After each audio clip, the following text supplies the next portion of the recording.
वृत्तों के विषय में। ये पृथ्वी है,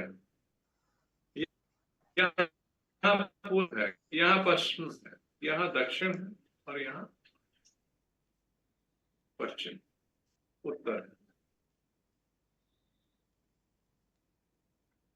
पूरब से लेके पश्चिम तक ये आई है आपकी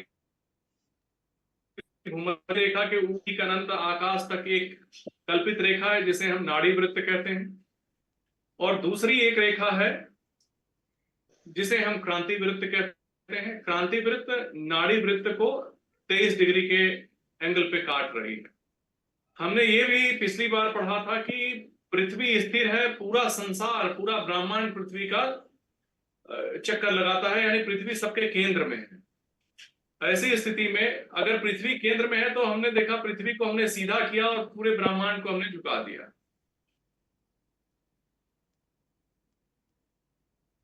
अब कुछ इस तरीके से ये नाड़ी वृत्त है।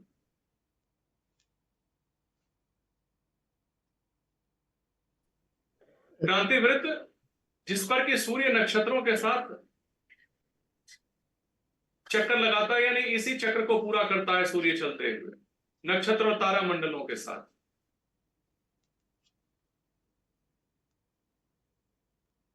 हमने ये पढ़ा था नक्षत्र का मतलब जिसमें गति ना हो।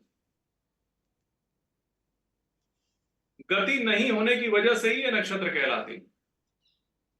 महर्षि पराशर के हिसाब से अगर कहा जाए तो इस संपूर्ण आकाश में आपको तारा मंडल चमकते हुए दिखाई देते हैं जिनमें कहीं कोई गति नहीं है।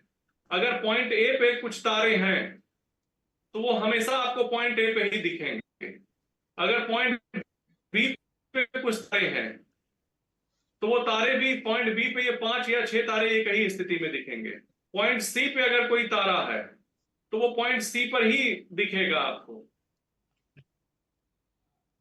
यानी अगर इस संपूर्ण ब्रह्मांड में पॉइंट सी पे ये 5 तारे हैं या 7 तारे हैं तो आपको यहीं दिखेंगे, इनमें कहीं कोई गति नहीं दिखेगी। पॉइंट ए पे अगर ये 4 तारे हैं तो ये 4 तारे पॉइंट ए पे ही आपको हमेशा दिखेंगे, इनमें कहीं कोई परिवर्तन नहीं होगा और इनकी स्थिति में भी कोई परिवर्तन नहीं होगा। अगर इन्होंने ये शेप ले रखा है ऐसे ऐसे ऐसे ऐसे, तो आपको ये तारों का समूह ऐसा ही दिखेगा, इसमें कहीं कोई परिवर्तन नहीं दिखेगा, ना तो इनकी स्थिति में कोई परिवर्तन दिखेगा। ये जो नाड़ी वृत्त के 27 बराबर भाग हैं इन्हीं को नक्षत्र कहते हैं, और इनमें कहीं कोई परिवर्तन नहीं होता, ये इसी रूप में दिखाई देते हैं। लेकिन कुछ ऐसे चमकते तारा पिंड हैं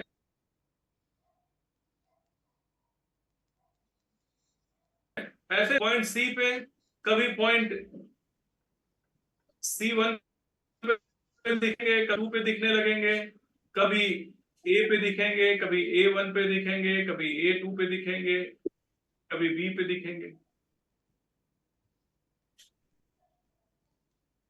तो ऐसे चलायमान पिंड, चमकदार पिंड, ये सब चमकते हैं। ये चलायमान पिंड इस नक्षत्र मंडल में गति करते हुए दिखते हैं। यूं लगता है जैसे इन नक्षत्रों को पकड़ रहे हैं, ग्रहण कर रहे हैं, और इन नक्षत्रों को पकड़ने की वजह से ही ये ग्रह कहलाते हैं। ऐसे तारामंडल जिनमें कहीं कोई गति नहीं है, नक्षत्र हैं, और ऐसे चमकते हुए कुछ तारे जो इन नक्षत्रों में गति करते हुए, पकड़ते हुए जान पड़ते हैं, ग्रह कहलाते हैं।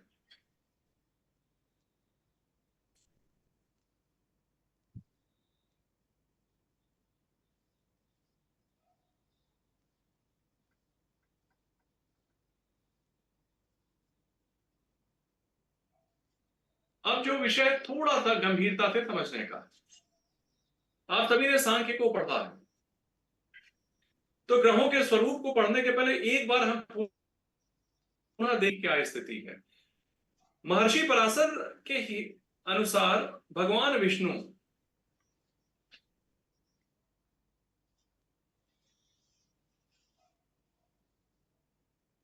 ये सर्वोच्च सत्ता है।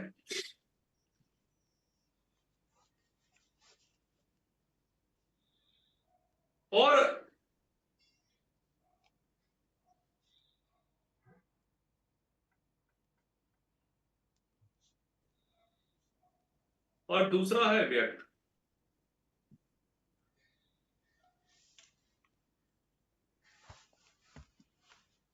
व्यक्त का मतलब होता है प्रकट स्वरूप, जिसे हम देख पा रहे हैं। आज ये जो कुछ भी पृथ्वी है, जल है, पर्वत है, ये तारामंडल है, ये पूरा ब्रह्मांड है, ये तारामंडल ब्रह्मांड जो कुछ भी दिखता है वो उस भगवान विष्णु का केवल एक पाद है। शेष तीन पाद उनके अव्यक्त हैं।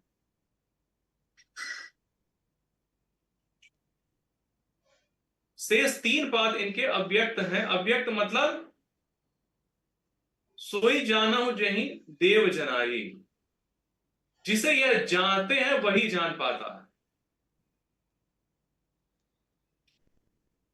इसे तत्वदर्शी, योगी, सिद्ध, संत इत्यादि ही जान पाते हैं, भगवान के उस स्वरूप को।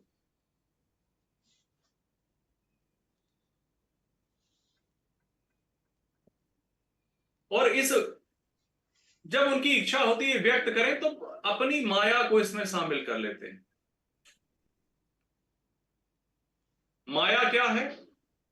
प्रकृति। प्रकृति क्या है? तीन गुण, सत, रज और तम। पढ़ा है हमने सभी ने।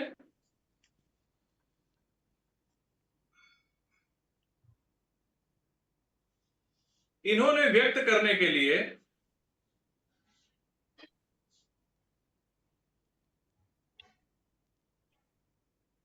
अपने आप को तीन भागों में बांटा है। एक जो कि निर्माण करे, जो निर्माण करने वाली इनकी शक्ति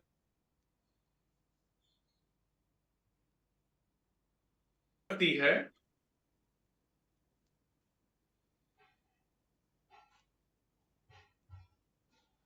और वास्तव में ये रज प्रकृति है, राजस प्रवृत्ति है, जिसकी वजह से निर्माण कार्य हो रहा है। जिसमें भी निर्माण करने की क्षमता है वह राजस प्रकृति है। दूसरी उन्होंने कहा कि प्रकृति का वह स्वरूप जो कि स्थिति को बनाए रखती है, अर्थात पालन करती है। जो कुछ बनाए उसे बचाए रखने का काम है उसका।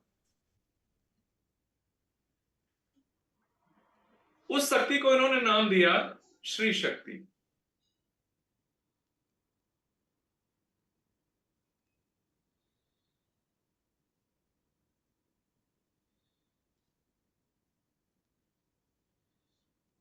ये सात्विक प्रकृति की। और तीसरा, इस संपूर्ण चीज को बनाए रखने के बाद एक निश्चित अवधि के बाद नष्ट किया जाए, ताकि नई चीजें और बेहतर तरीके से बनाई जा सके।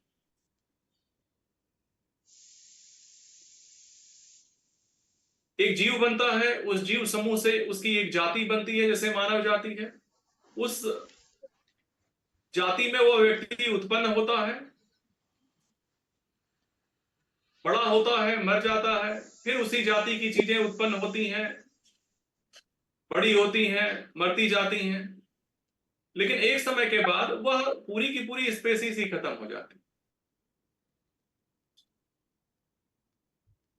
और न जाने ऐसी अनंत प्रकार की योनियां हैं इस संसार में जो आती हैं जाती हैं, उनका सबका समय निर्धारित है।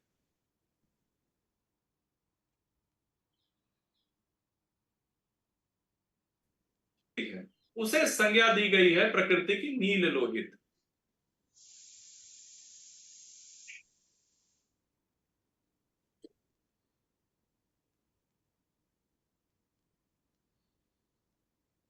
यह प्रकृति का तमोगुण है। प्रकृति का तात्पर्य है मां भगवती, महामाया।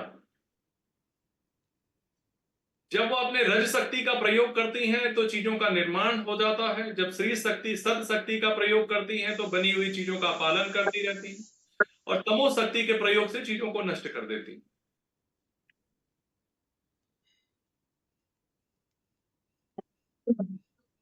लेकिन जो प्रकृति की माया है वह स्वतः नहीं रचती, उसके लिए चेतना चाहिए, पूर्ण चेतना, एक ऐसी चीज जो कि उन्हें निर्देशित निर्देशित कर सके कि करना क्या है।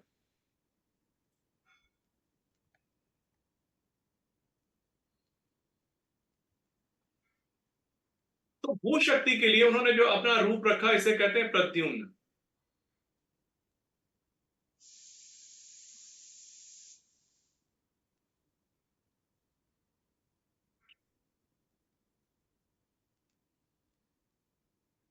और भू शक्ति और प्रद्युम्न का ही मिलित रूप है ब्रह्मा, ब्रह्मा जी।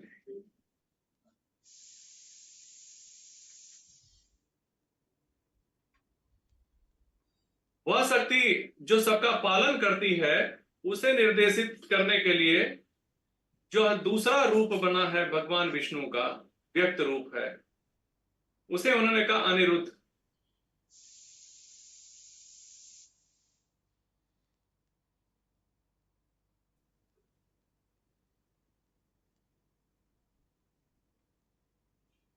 इन दोनों का सम्मिलित रूप ही है वासुदेव।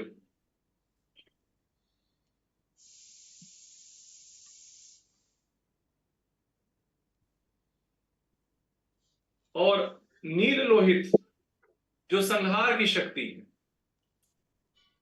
उसे निर्देशित करने के लिए जो चीज बनी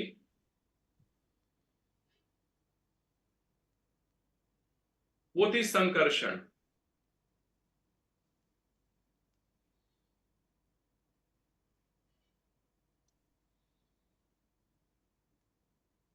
और इन दोनों का ही सम्मिलित रूप है रुद्र।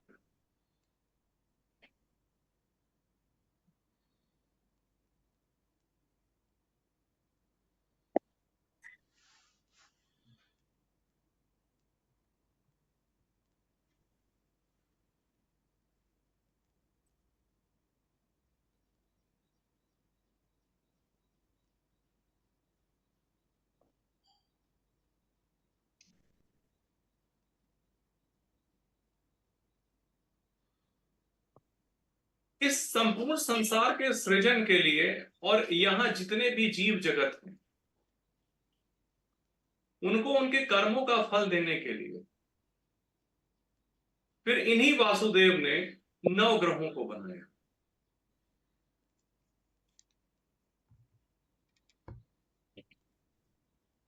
वास्तव में महर्षि पराशर के अनुसार इन ग्रहों का काम है इस संपूर्ण जीव जगत में जितने भी स्थावर जंगम तिर्यक योनि में पड़े हुए लोग हैं,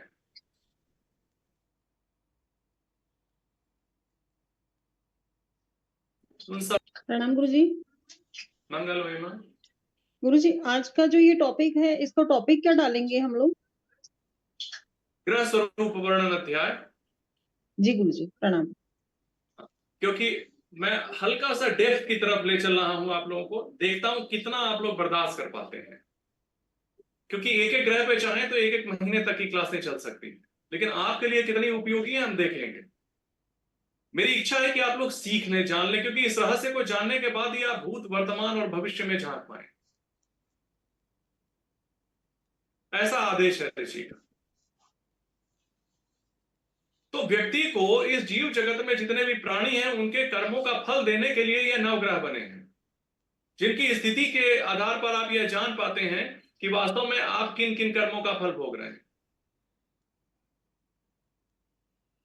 आगे की कक्षाओं में वो सब आप सीखेंगे। ये 9 ग्रह हैं: सूर्य,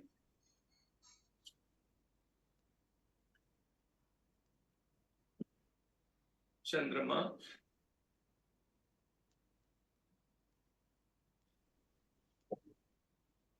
और एक चीज आप लोगों को मैं बता दूं कि 3 लोग हैं,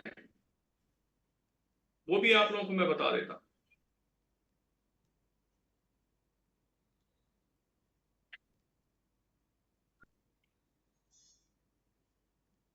इन्हें भौतिक पिंड समझने की गलती ना कीजिएगा। ये सभी ये सभी देवता हैं, भूलोक में स्थित ये जो पिंड है, ये केवल इनकी स्थिति मात्र को बताते हैं और कुछ नहीं। जिस चंद्रमा की बात हम करते हैं,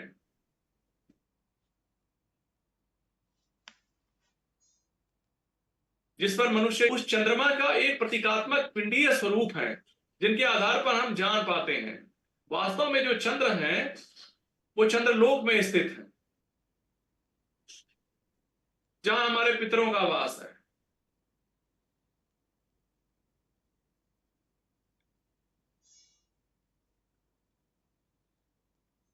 चंद्रमा वास्तव में पूर्ण अमृत है करते हैं। पूर्णिमा को वह अमृत से भर जाते हैं और प्रतिदिन की जो एक एक कला होती है, यानी घटते स्वरूप में, वो घटते तब है जबकि उस अमृत का पान कर लेते हैं देवता। 5वें दिन इंद्र पीते हैं, अश्विनी कुमार पीते हैं, छठे दिन। इसी तरीके से अमावस्या के दिन जब कुछ बचता तो इस मृत लोक में औषधियों तक वो अमृत तत्व पहुंच जाता।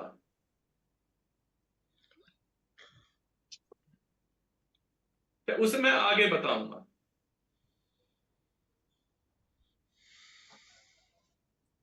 गुरु,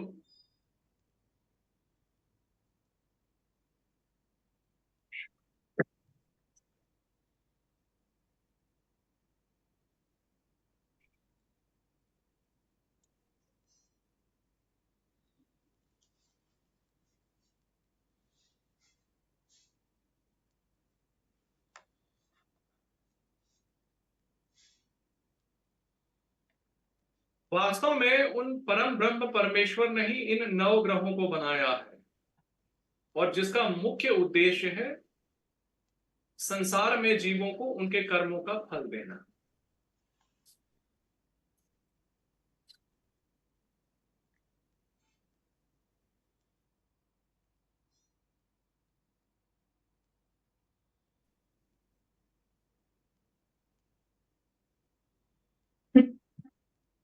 इस संसार में जो कुछ भी बना हुआ है,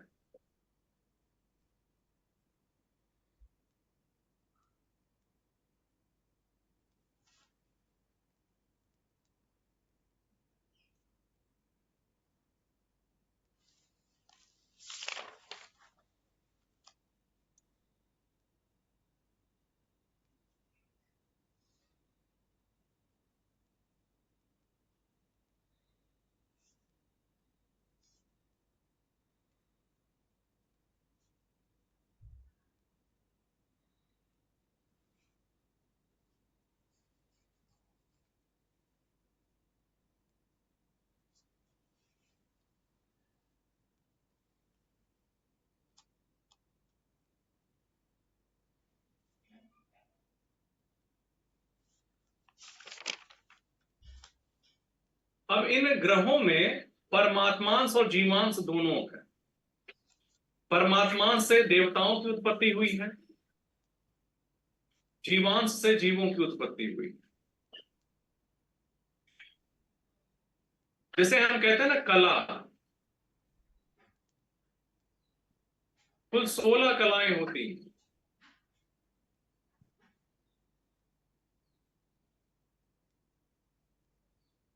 16 कला का मतलब कि पूर्ण परमात्मांश, यानी कि जब वह ईश्वर परमात्मांश की अधिकता के साथ अवतरित होते हैं तो अवतार कहते हैं। जैसे सूर्य से अवतार हुआ भगवान राम का, भगवान राम सूर्यवंशी थे।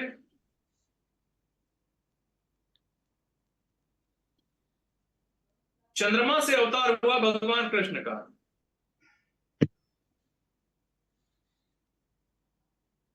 भगवान कृष्ण चंद्रवंशी थे।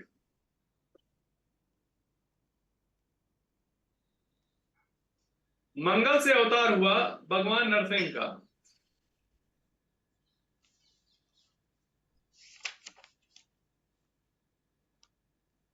बुध से बुधा अवतार हुआ,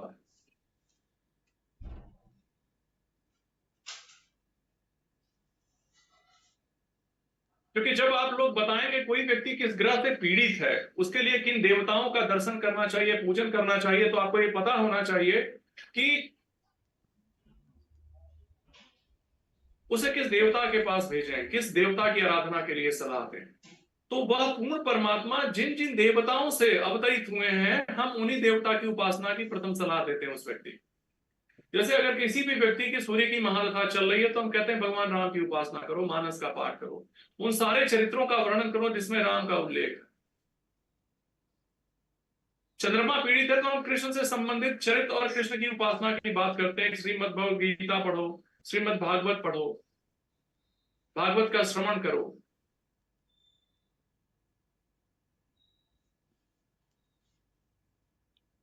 अब देखते हैं कुछ अवतार ऐसे होते हैं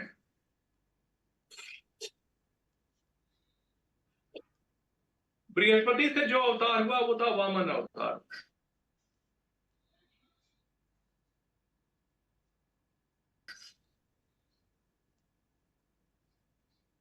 शुक्र से जो अवतार हुआ उसे भार्गव कहते हैं। भार्गवा अवतार मतलब परशुराम जी का।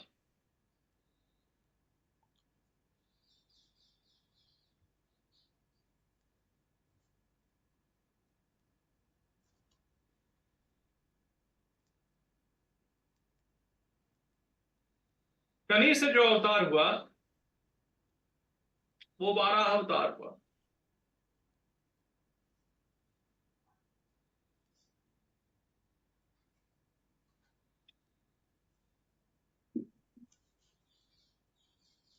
राहु से जो अवतार हुआ है भगवान का वो कूर्मा अवतार। कूर्मा अवतार हुआ था समुद्र मंथन के लिए, जो मंदराचल पर्वत के नीचे भगवान स्थित हुए थे और समुद्र मंथन हुआ था, वो शनि राहु से ही हुआ था उनका। और केतु से मत्स्य अवतार हुआ।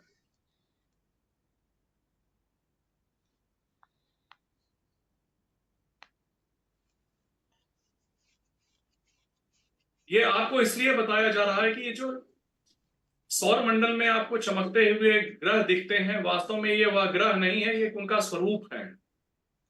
ये सभी परमात्मा के अंश हैं जिनसे भगवान ने समय समय पर अवतार लिया है सृष्टि के उत्थान के लिए।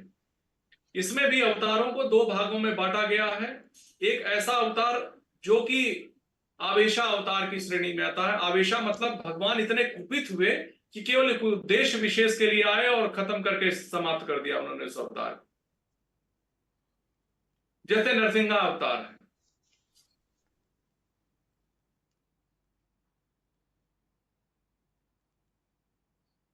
जैसे जब बहुत अधिक अत्याचार हुआ, बहुत अधिक अत्याचार हुआ और प्रहलाद ने कहा कि इस खंबे में भी भगवान है, और हिरण्यकश्यप ने उस खंबे पर मुक्के से प्रहार किया, तो उस प्रहार से मुक्का नहीं टूटा था। क्योंकि परमात्मा कण कण में विराजमान है, इसीलिए उन्होंने उस खंबे को ही फाड़ करके अपना स्वरूप पैदा किया और कुछ नहीं किया। तुरंत उन्होंने सबसे पहले पकड़ा हिरण्यकश्यप को, उसे बिठाया और नखों से चीर के खत्म कर दिया। आवेशवश वह अवतार हुआ था जिसका उद्देश्य केवल एक था, वह था कि भक्त प्रहलाद को बचाना और हिरण्यकश्यप को मारना। इस तरह के अवतार को आवेशा अवतार कहते हैं। लेकिन जो कृष्ण है और जो राम है ये पूर्ण अवतार थे। 16 कला से युद्ध थे। इस संसार में आके उन्होंने सांसारिक जीवन जिया। प्रत्येक परिस्थिति में आदमी का आचरण कैसा होना चाहिए सब बताया।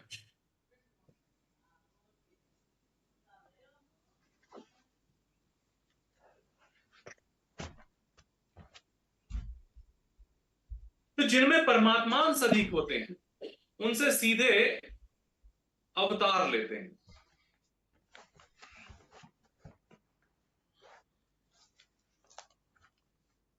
जिसमें परमात्मांश के साथ जीवांश मिलना शुरू हो जाता है, इससे आकाशचारी देवता उत्पन्न होते हैं। होते सब ग्रहों से ही।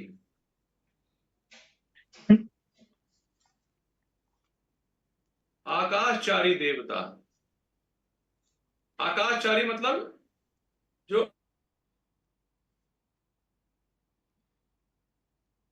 आकाश, उनके हाथ घुटनों से नीचे होते हैं, उनके वस्त्र मैले नहीं होते हैं, उनकी पलकें नहीं झपकती हैं,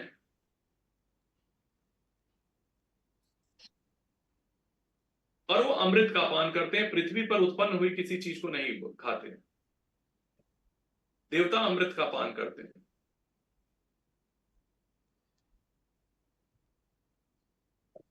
अब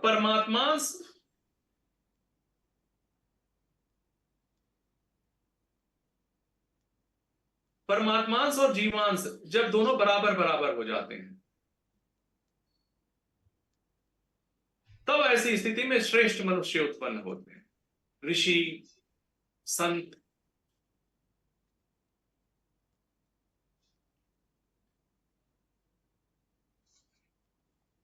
महात्मा, ऋषि।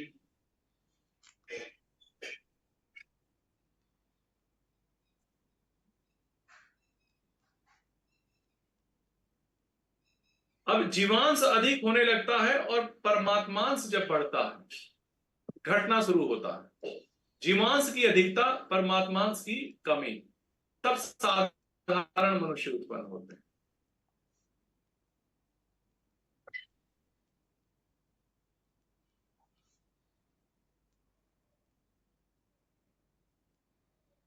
और जब जीवांश बहुत अधिक हो जाए,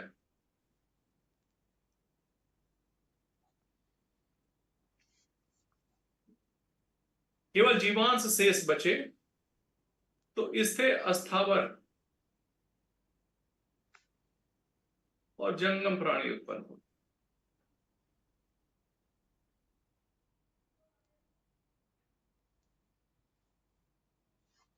इस अन्य जानवर हैं, अस्थावर में सारे पेड़ पौधे हैं।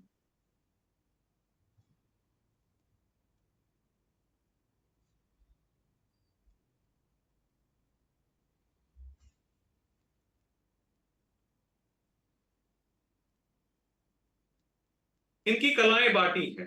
जब ग्रह एक कला से अवतार लेते हैं, 1 से लेकर 3 कला तक के बीच की ये स्थिति है।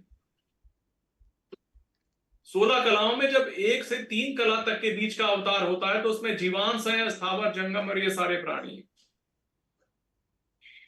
3 कला से लेकर के और 5 कला के बीच में, यानी 4 कला से लेकर के और 5 कला के बीच में जो उत्पन्न होते हैं, अवतार होते हैं, उनमें जीवांश की अधिकता होती है, परमात्मांश तो थोड़ा कम हो जाता है। इसके अंतर्गत सारे मनुष्य अवतार लेते, हम सभी। गुरु जी भी फिर से बताइएगा, ये समझ में नहीं आया। ठीक है, हमने ये देखा कि जो अवतार हैं वो 1 से लेकर 16 कलाओं के अधीन है।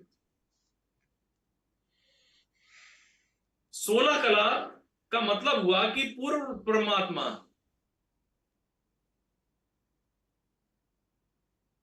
परमात्मांश कला कला कला कला करके बढ़ता है। जब ग्रहों का अवतार जीवांश, मतलब केवल जीवांश बचता है, तो उसमें परमात्मांश 1 से लेकर के 3 कला तक का होता है। परमात्मा की जो मात्रा है उसे कलाओं में व्यक्त की गई है, परमात्मांश की। अगर कम है तो 1 है, क्योंकि बिना परमात्मा के अंश के तो कोई भी नहीं इस संसार में रह सकता। लेकिन परमात्मा से कम हो,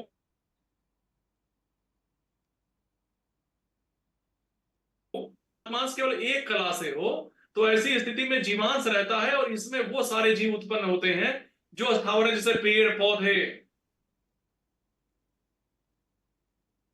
जैसे कीड़े मकोड़े, जैसे शेर, चीते, भालू। ये सारे के सारे इसमें केवल परमात्मा 1 कला से विद्यमान है। जैसे जैसे हम परमात्मा की स्थिति बढ़ती जाती है, परमात्मा की उपस्थिति बढ़ती जाती है जीवांश में, जैसे 1 कला से लेकर 3 कला तक की स्थिति ऐसी है, परमात्मा की संख्या जहां 1 से लेकर 3 कला के बीच में है, वहां पे केवल पेड़ पौधे, इस तरह के योनि में उत्पन्न होने वाले जीव। अब बढ़ता हुआ परमात्मांश जब 4 कला से लेकर के और 5 कला के बीच पहुंच जाता है, तब मनुष्य इत्यादि उत्पन्न हो जाते हैं। और ये जो अंश है परमात्मा का इन ग्रहों में ही विद्यमान है, सब इन ग्रहों से ही उत्पन्न है। भगवान ने जिस माध्यम से हमें इस संसार में रचा है, वही माध्यम बनाकर वो इस संसार में आते हैं। उन्हीं माध्यमों का अनुसरण करके भगवान भी इस संसार में आते हैं। अब 4 से 5 कला तक का परमात्मांश, इसमें भी जीवांश अधिक है, यहां पर मनुष्य उत्पन्न होने लगते हैं, जो कि योनियों में सबसे श्रेष्ठ कहे गए। परमात्मांश 4 और 5 कला में होने की वजह से इन्हें परमात्मा की अनुभूति हो सकती है।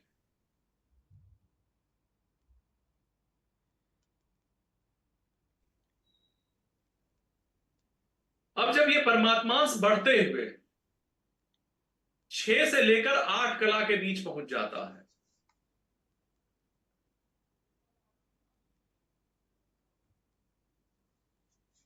यानी कहें तो परमात्मांश और जीवांश बराबर हो जाते हैं, तब ऐसी स्थिति में ऋषि आते हैं जो अनश्वर है। संत, महात्मा, तत्वदर्शी लोग आते हैं, जो मानव योनि में होते हुए भी परमात्मांश की अधिकता की वजह से साक्षात ईश्वर का साक्षात्कार कर सके। मंत्र दृष्टा होते हैं ऐसे लोग, इन्हें मंत्र दिखाई देते हैं। जैसे वशिष्ठ हैं, अत्रि।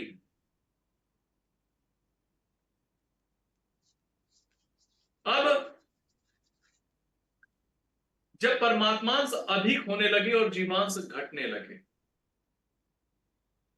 अर्थात 8 से लेकर के और 10 कला तक, 16 में 8 से लेकर 10 कला तक जब परमात्मांश आ जाता है, तब आकाशचारी देवता, तब आदमी पृथ्वी पर वह जो उस स्तर के जो प्राणी हैं, अवतरित चीजें हैं उस स्तर की, उनका पैर भूमि पर नहीं पड़ता, उनके वस्त्र मैले नहीं होते, प्रकृति का असर कम हो जाता है उन पर, वो कहीं भी आ जा सकते हैं।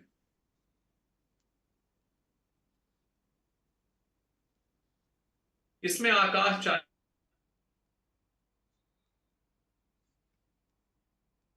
देवता।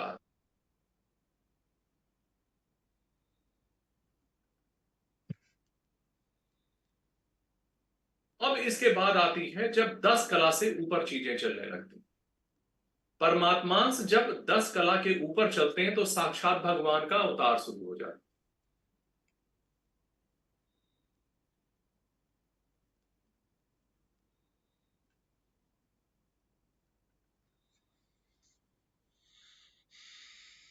जैसे मत्स्य अवतार 9 कला का है, कुर्म अवतार 9 कला का है, वाराह अवतार 10 कला का है, भार्गवा अवतार 9 कला का है, वामन अवतार 9 कला का है, बुधा अवतार 8 कला का है, नरसिंहा अवतार 11 कला का है, भगवान राम का अवतार 12 कला का है, और भगवान कृष्ण का अवतार 16 कला का है, जहां स्वयं परमात्मा उपस्थित हो गए थे इस पूरे संसार में।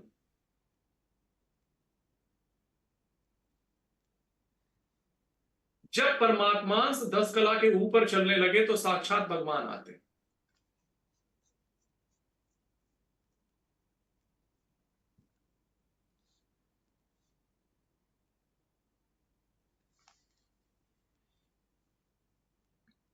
ये जितने भी जीव उत्पन्न हुए हैं, और ये परमात्मांश और जीवांश इन ग्रहों में ही स्थित है।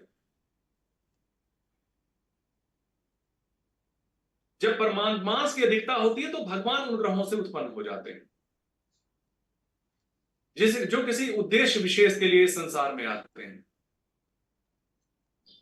प्रणाम गुरुजी। जी हाँ, मंगल में मैं बताऊं। गुरुजी, आपने हमें पिछली बार आदेश दिया था कि नरसिंह अवतार के लिए तुरंत कोई कार्य करवाना हो तो इस मंत्र का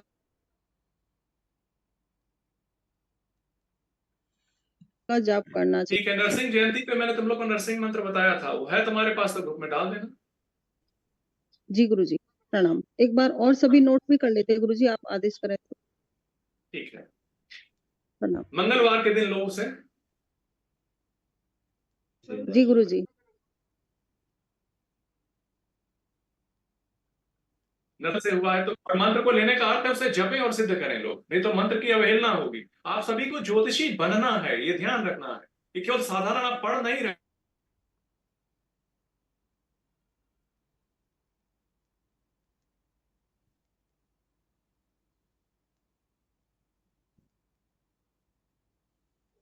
साउंड डिस्टर्ब हो गया। मनुष्य को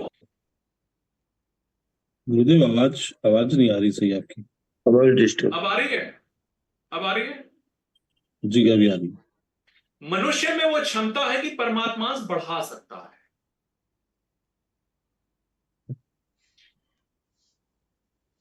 और वह कहीं भी पहुंच सकता है, यहां तक जा सकता है। कहते हैं कि नर नर के ऊपर नारायण है और नर के नीचे बानर है। अब ये नर पर निर्भर करता है कि अपना उत्थान करके नारायण बने या पतन करके बानर बन जाए।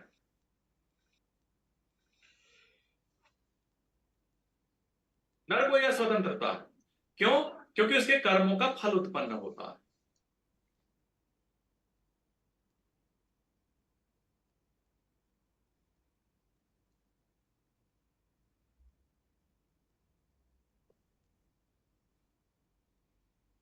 कक्षा ज्यादा गंभीर तो नहीं हो रही है? नहीं, मुझे बता देना।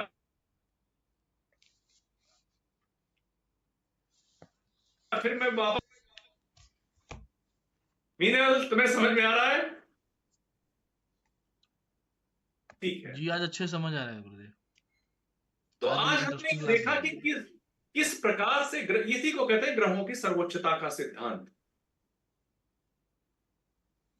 आइंदा जब भी हम किसी ग्रह के विषय में पढ़ेंगे तो यह मानेंगे कि वह केवल स्थूल पिंड नहीं है, वह माध्यम है उस परम ब्रह्म परमेश्वर का, जिसके माध्यम से वह इस संपूर्ण जीव जगत में कर्मों के अनुसार प्राणियों को फल देते हैं।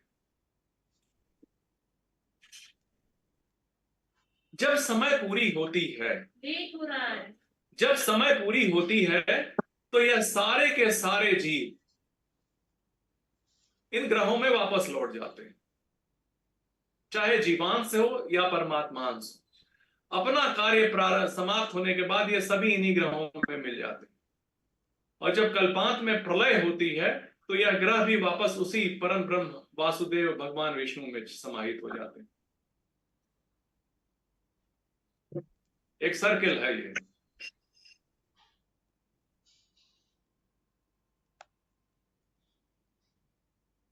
तो मैं समझता हूं आज के लिए मैंने काफी कुछ बता दिया है आप लोगों को। यह एक गूढ़ रहस्य है। मेरा यह प्रयास रहा कि मैं आप लोगों को इसे सरल रूप में व्यक्त कर दूं, क्योंकि श्लोकों में बहुत जटिल तरीके से चीजें लिखी हुई हैं। आगे भी जो विषय होंगे, मेरा प्रयास होगा कि आप लोगों को मैं बहुत सरलतम माध्यम से, मतलब सरलतम तरीके से आप लोगों को बताऊं। फिर भी यदि किसी भी प्रकार की जिज्ञासा, किसी प्रकार का प्रश्न मन में शेष रह गया हो तो आप उसे ग्रुप में डाल दें। यथासंभव मैं प्रयास करूंगा कि जब मेरे पास समय हो तो मैं उसे आप लोगों को बता दूं।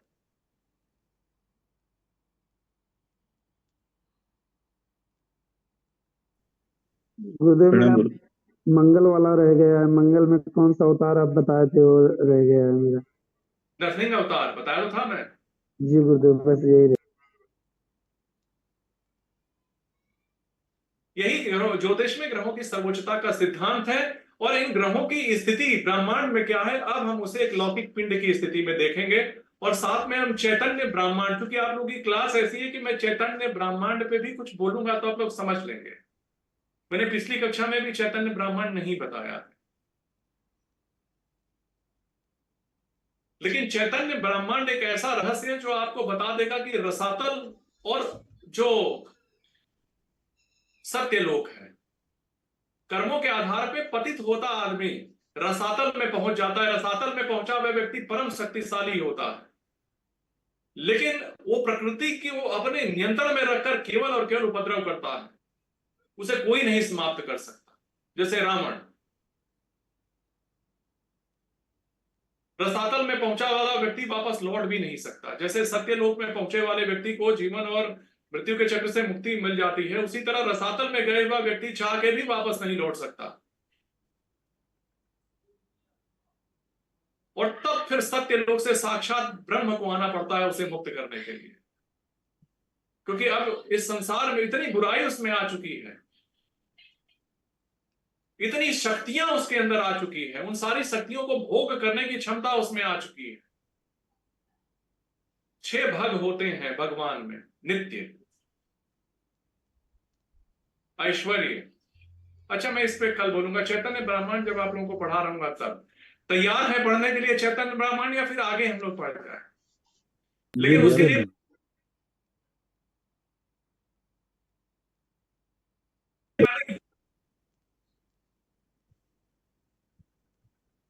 क्यों मीनल, तुम्हें आ गई है? गुरुदेव आपकी आपकी ऑडियो नहीं आई। सुन तो रहा था आपको मैं, आपकी ऑडियो नहीं आई, मैं समझ नहीं पाया। ठीक है, अभी जो आपने पढ़ाया वो तो एकदम क्लियर है मुझे अभी, लेकिन जो भी आपने बोला वो सुनाई नहीं दिया था। ये अब इसके बाद जो शुरू होती है चीज, होती है चैतन्य ब्राह्मण की जी,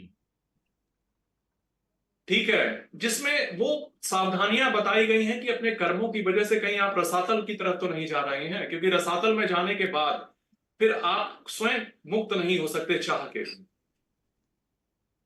फिर उसके बाद सत्य लोक से साक्षात ईश्वर को आना पड़ता है। बुराई की पराकाष्ठा है रसातल।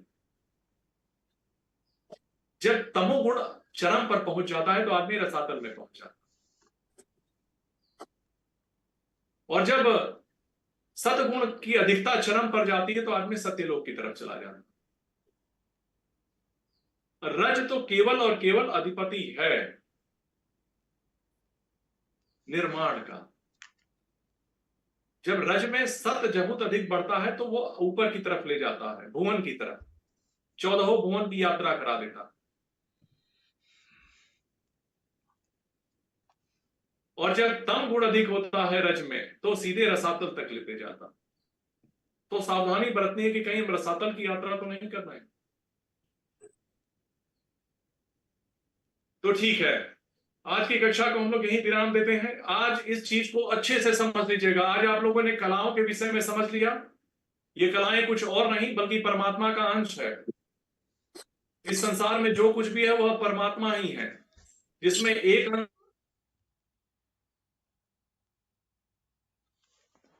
कला मैंने विस्तार से आप लोगों को समझा दिया। आज मैं यही आप लोगों को बताने के मूड में भी था।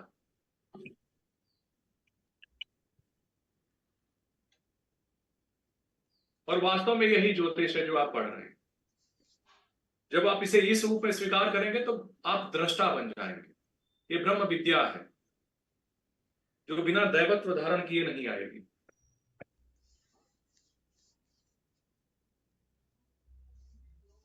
जिन चीजों को समझने में हमें कई महीने लग गए थे, मेरा प्रयास तो यह है कि आप लोगों को मैं समझा दूं और उस यात्रा पे भेज दूं कि साक्षात्कार आप लोग भी करें उस परम सत्ता का। ज्योतिष मुक्ति का विषय है, बंधन का नहीं। तो मेरी शुभकामनाएं आप सभी के साथ। एक बार सभी अपनी ऑन कर लें वीडियो। हालांकि मैं आप सभी को पहचानता हूं, आप सभी सनातनी हैं, मैं जानता हूं। भगवान को प्रणाम कर लिया जाए। ओम यस्य स्मृता क्षणा मुक्ता तपो यज्ञ क्रियादिषु न्यूनम संपूर्णताम याति सद्यो वंदे तमुच्यतम। श्री विष्णवे नमः, श्री विष्णवे नमः, श्री विष्णवे नमः। श्री विष्णु स्मरणात् परिपूर्णमस्तु। आप सभी का मंगल हो, आप सभी का कल्याण हो। गुरुदेव प्रणाम। मंगलम हरिओम। मंगल मंगलम प्रणाम प्रणाम। मंगल।